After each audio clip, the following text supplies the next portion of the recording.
오늘 우리에게 주신 하나님의 말씀을 보겠습니다.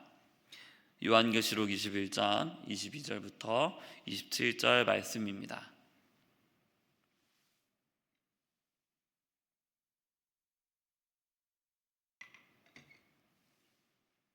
다 같이 합독하도록 하겠습니다. 성 안에서 내가 성전을 보지 못하였으니 이는 주 하나님 곧 전능하신 이와 및 어린 양이 그 성전이심이라. 그 성은 해원 하나 달에 비침이 쓸데없으니 이는 하나님의 영광이 비치고 어린 양이 그 등불이 되심이라. 만국이 그 빛 가운데로 다니고 땅의 왕들이 자기 영광을 가지고 그리로 들어가리라. 낮에 성문들을 도무지 닫지 아니하리니 거기에는 밤이 없음이라.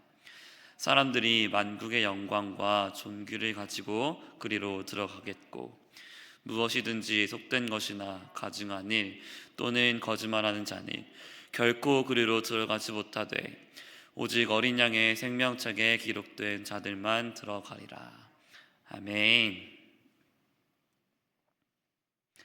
할렐루야. 오늘도 주님의 은혜를 의지하며 기도로 새벽을 깨우러 나오신 모든 성도님들을 환영합니다.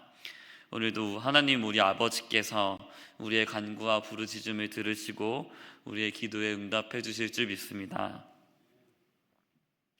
우리가 가장 바라고 소망하는 곳이 있습니다. 그곳은 우리의 더 나은 본향, 하나님의 나라이죠. 이 세상 속에서 믿음으로 살아가는 신자들은 매 순간 많은 영적인 전쟁 가운데 인내하면서 하나님의 나라를 소망하면서 살아갑니다. 우리에게 이러한 하나님 나라에 대한 소망은 매우 필요하죠. 왜냐하면 이 세상이 매우 악하기 때문입니다. 이 세상 가운데에서 진정한 소망은 한 톨도 찾아볼 수 없기 때문입니다. 특별히 요한계시록을 처음 받아보았던 초대교회 성도들에게도 하나님 나라의 소망은 정말 필요한 상황이었습니다. 왜냐하면 그들은 극심한 박해 속에 있었기 때문이죠. 사도 요한이 요한계시록을 쓸 당시에 이 편지의 원래 대상이었던 초대교회는 모두 로마의 11대 황제인 도미티아누스의 치하에 있었습니다. 이 도미티아누스 황제는 굉장히 권위적인 모습으로 나라를 다스렸던 사람입니다. 그 유명한 로마 황제의 숭배 사상도 이 도미티아누스로부터 시작되었었습니다. 도미티아누스 황제는 로마 황제인 자신을 주님으로, 하나님으로 고백하고 부르지 않는다면 그 누구에든지 극심한 박해를 가했던 아주 잔인한 황제였습니다. 그리고 대부분 그 대상은 오직 예수 그리스도만의 주님으로 온 세상을 다스리시는 진짜 하나님으로 고백했던 그리스도인들이었습니다. 이런 정황 속에서 당시 초대교회 교인들에게 믿음을 지키는 일은 자신의 목숨을 거는 일이 될 수밖에는 없었습니다. 그렇기 때문에 그들에게는 말씀을 통해서 진리를 알고 그 진리를 의지하면서 살아가는 것이 그 무엇보다도 필요한 상황이었습니다. 그렇기 때문에 요한계시록은 그들을 믿음으로 살아갈 수 있게 하기 위해서, 그러한 삶을 살아갈 때 용기를 얻게 하기 위해서 이렇게나 방대하게 이 세상의 영원하고 유일한 진리인 복음의 소식을 전하고 있는 것입니다. 특별히 요한계시록이 전하는 그 복음의 소식은 무엇입니까? 우리 아버지 하나님과 어린 양이신 예수 그리스도께서 이 세상을 이미 완전히 이기셨고 결국 세상 나라를 완전히 심판하실 것이고 또 하나님의 나라가 결국에 완성되어서 영원토록 그 나라가 온전히 서게 될 것이라는 소식입니다. 그리고 이제 21장부터 22장의 말씀은 이 요한계시록의 말씀을 마치면서 그 소식의 하이라이트를 전하고 있는 부분입니다. 그 완성된 하나님 나라에서 우리에게 약속된 복이 무엇인지 밝혀지고 그것이 어떻게 성취될 것인지 보여주는 본문이기 때문입니다. 오늘 본문은 이런 맥락 속에서 그 하나님의 나라가 어떤 특징을 지니는지를 보여주고 있습니다. 가장 먼저 사도 요한은 정말 아이러니한 말씀을 전하고 있는데요. 새 예루살렘이 도래했는데 그 새 예루살렘에는 바로 성전이 없다는 것입니다.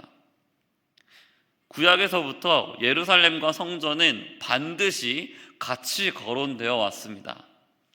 혹은 때로는 아예 예루살렘과 성전이 같은 말처럼 쓰였습니다. 성전은 하나님께서 임재해 계신 임마누엘의 상징이었기 때문에 구약에서부터 이 성전은 하나님의 백성들에게 매우 매우 중요한 위치를 차지하고 있었습니다. 더구나 이 편지를 받는 초대교회의 상황은 예루살렘 성전이 로마 군대에 의해서 완전히 무너져 버린 상황이었기 때문에 그런 상황 속에서 성전의 재건을 정말 간절히 바라던 무리들이 얼마나 많았는지 모릅니다. 그런데 그 앞에서 사도 요한은 완전히 완성될 그 새 예루살렘에 성전이 없다고 기록하고 있는 겁니다. 왜 그랬을까요? 왜냐하면 건물 성전 대신에 아버지 하나님과 어린 양 주 예수 그리스도께서 그 가운데 함께 계심으로 성전이 되어주셨기 때문입니다. 하나님께서 임마누엘의 복을 완전히 성취하심으로 새 예루살렘 자체가 이제 하나님이 임재해 계신 지성소의 모양이 되어버린 것이죠. 그러나 구약의 지성소와 완전히 달라진 점이 하나 있습니다. 무엇일까요? 구약의 지성소라고 하면 아무리 이스라엘 백성이라고 할지라도 저 멀리에 거리를 두고 있는, 쉽게 갈 수 없는, 아무나 갈 수 없는 폐쇄된 모습이라고 할 수 있습니다. 그러나 완전히 완성된 그 나라에서는 하나님께서 완전히 그 가운데 임재하고 계십니다. 하나님께서 그 백성들 가운데 임재하고 계십니다. 더 이상 하나님과 그의 백성들 가운데 아무런 거리낌이 없다는 사실입니다. 왜 그렇습니까? 어떻게 하나님과 우리 사이가 아무런 거리낌이 없을 수 있습니까? 어린 양 예수 그리스도께서 십자가에서 그 모든 거리낌을 다 해소해 주셨기 때문입니다. 그분이 사흘 만에 부활하사 친히 성전이 되어주셨고 영단번의 제사로 모든 죄를 사하시고 휘장을 갈라주심으로 이제 하나님의 자녀와 하나님 사이에 있는 모든 장애가 다 깨어져 버렸기 때문입니다. 또한 그 하나님 나라가 완성될 그때에 새 예루살렘에 어떠한 특징들이 있을까요? 왕들이 만국의 영광을 가지고 그 성에 들어오고 그 새 예루살렘의 문은 닫히는 일이 없다고 말씀하고 있습니다. 이 말씀은 이사야 60장의 내용을 가져와서 하나님의 나라의 모습이 어떠할지를 보여주고 있는 것입니다. 이 본문은 모든 열방이 이제 주님께 돌아와서 영광을 돌린다라고 하는 데 초점을 맞추고 있습니다. 그리고 그로 말미암아서 새 예루살렘은 더더욱 날이 가면 갈수록 하나님의 영광으로 가득 차고요, 풍요로워진다는 특징을 가지고 있습니다. 그리고 그 성문이 절대 닫히지 않는다는 사실은 이 성에 더 이상 어떠한 위협도 없다는 것을 보여주고 있습니다. 성문의 필요성은 전쟁 가운데 그 공격을 막는 역할입니다. 그런데 그 문이 계속 열려 있다고 하는 것은 더 이상 어떠한 위협도 그곳에 없다라는 것이죠. 그 하나님의 나라는 더 이상 어떠한 위협과 어떠한 공격도 없는 안전한 도성입니다. 21장 4절처럼 어떤 사망도 없고 어떠한 애통도 없고 어떠한 곡하는 것도 없고 어떠한 아픈 것도 더 이상은 없는 완전히 안전한 나라인 것입니다. 그러나 이렇게 문이 개방되어 있다고 해서 그곳에 아무나 들어갈 수 있다는 뜻은 아닙니다. 도리어 27절 말씀에 보면 속된 것이나 가증한 것, 또 거짓말하는 자들은 아무도 이 성 안으로 들어가지 못합니다. 오직 어린 양의 생명책에 기록된 자들만 이 복되고 안전한 성 안으로 들어갈 수 있다라고 말씀하고 있습니다. 왜 어린 양의 생명책에 기록된 자들만 그곳에 들어갈 수 있고 나머지 사람들은 이제 더 이상 그곳에 들어갈 수 없을까요? 왜냐하면 이미 그들은 모두 하나님의 심판을 받아서 영원한 불못 속으로 들어간 이후이기 때문입니다. 하나님께서 모든 죄악을 갚아주시고 하나님께서 심판하심으로, 공의로 심판하심으로 모든 원수를 갚아주시고 또 모든 위협을 없애주시고 사망도 짓밟아서 이기시고 하나님께서 모든 상황들을 안전하게 만드신 이후에 그 나라를 우리에게 약속해 주셨고 주셨다는 것입니다.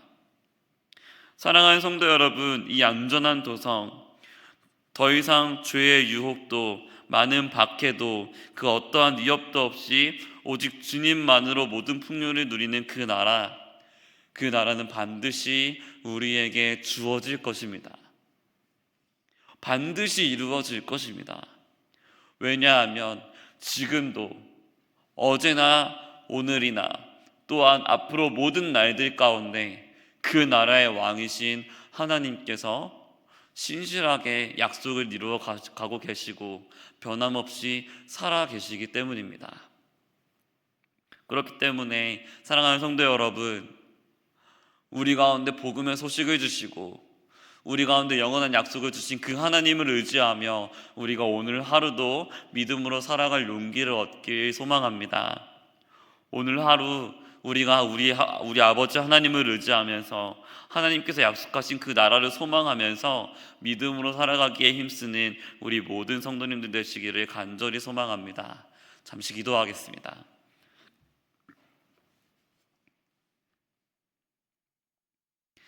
하나님 아버지 감사합니다. 오늘 우리와 함께하여 주시고 우리 가운데 은혜를 베풀어 주셔서 우리가 다시 한번 주님 앞에 나와 주님께서 베푸신 은혜를 기억하고 그 은혜를 의지하며 믿음으로 간구할 수 있도록 하시니 감사합니다. 하나님 아버지, 오늘 주님의 말씀처럼 주님께서 우리에게 허락하신 그 안전한 도성, 우리가 더 나은 본향을 우리가 더더욱 소망합니다. 우리 어떤 상황 가운데서도 어떠한 현실 가운데서도 주님께서 허락하신 이 진리가 우리에게 진짜 실제 현실임을 우리가 인정하고 우리가 더욱더 그날은 소망하며 나아갑니다.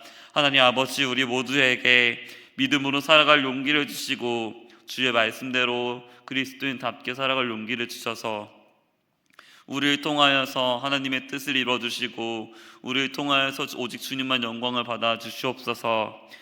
이곳에 보인 주님의 백성들 가운데 주님의 은혜를 더하여 주셔서 평생토록 믿음으로 살아갈 은혜를 허락하여 주시옵소서. 하나님 아버지, 우리 교회를 위하여서 기도합니다. 우리 교회 가운데 언제나 함께하여 주셔서 우리 교회가 더욱더 주님께 영광이 되며 주님께 기쁨이 되는 교회가 될 수 있도록 하시고 더욱더 복음으로 충만하여 져서 우리 서로가 주의 말씀대로 주님께서 주신 마음대로 서로 사랑하며 한몸됨을 이루는 그런 귀한 교회가 될 수 있도록 도와주시옵소서. 아버지 하나님, 우리 담임 목사님 위해서 기도합니다. 우리 목사님 가운데 언제나 함께하여 주셔서 주님께서 주신 사명 잘 감당할 수 있도록 언제나 은혜로 붙들어 주시고 은혜로 강하게 하여 주시옵소서. 아버지 하나님, 또한 부교육자들을 위해서 기도합니다. 모든 부교육자들이 주의 말씀대로 순종하며 주님께서 주신 사명을 잘 감당할 수 있도록 하나님께서 언제나 은혜로 붙들어 주시옵소서. 오늘 특별히 진행되는 모든 예배들 가운데 함께하여 주셔서 오직 주님의 뜻이 이루어지는 예배가 될 수 있게 하시고 오직 주님만 영광 받으시는 예배가 될 수 있게 하시며 더욱더 복음으로 말미암아 우리 모두가 주의 은혜를 풍성히 누리는 그런 시간 될 수 있도록 하나님, 오늘 우리 예배 가운데 함께하여 주시옵소서. 오직 주님만 우리를 통치하여 주시옵소서. 모든 예배들 가운데 오직 하나님의 말씀이 온전히 선포될 수 있게 하시고 그로 말미암아 하나님의 통치가 온전히 이루어질 수 있도록 오늘 우리 교회 가운데 은혜를 베풀어 주시옵소서. 아버지 하나님, 현역 선교사님들을 위해서 기도합니다. 선교사님들 가운데 언제나 함께 하여 주셔서 그 사역 가운데, 그 가정 가운데, 건강 가운데 은혜를 베풀어 주시고 주님의 뜻을 이루어 주시고, 또한 그로 말미암아서 각 세계 열방 곳곳 가운데 하나님의 나라가 세워질 수 있도록 주님 함께하여 주시옵소서. 우리 선교사님들을 사용하여 주시옵소서.